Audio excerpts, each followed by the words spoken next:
Welcome to this week's market drama. We'll start with market action, which was really dull. S&P 500 was down 0.1%.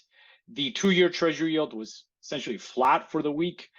When it comes to economic data, we had a couple of data points that gave us a mixed picture. The Philadelphia Fed Manufacturing Index came out earlier in the week, and it showed a much greater contraction than expected, and the market did not like that. We had kind of an earlier sell-off on that. But then later in the week, we had the S&P Global Flash Services Index came in at 53.7, which is much better than expected in the 52. Anything above 50 means basically expansion for the services industry.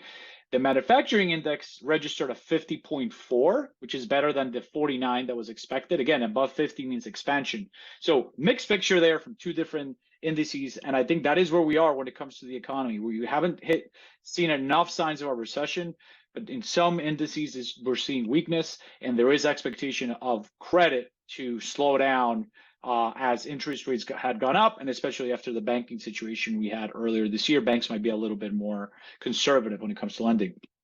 We did have the New York Fed President John Williams give a speech on Wednesday night, and I quote, he said, "Inflation is still too high, and we will use our monetary policy tools to restore price stability."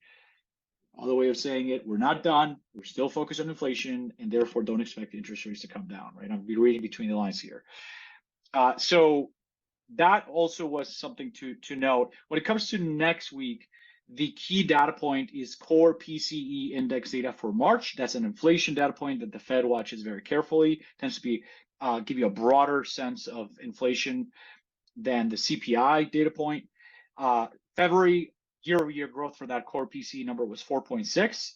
So we're looking for anything below that to show that progression of inflation coming down. And we do continue to see a lot of companies report earnings seasons finally getting going. So by next week, we'll have a better indication of how earnings season is looking, and more importantly, where guidance is for earnings in the coming quarters.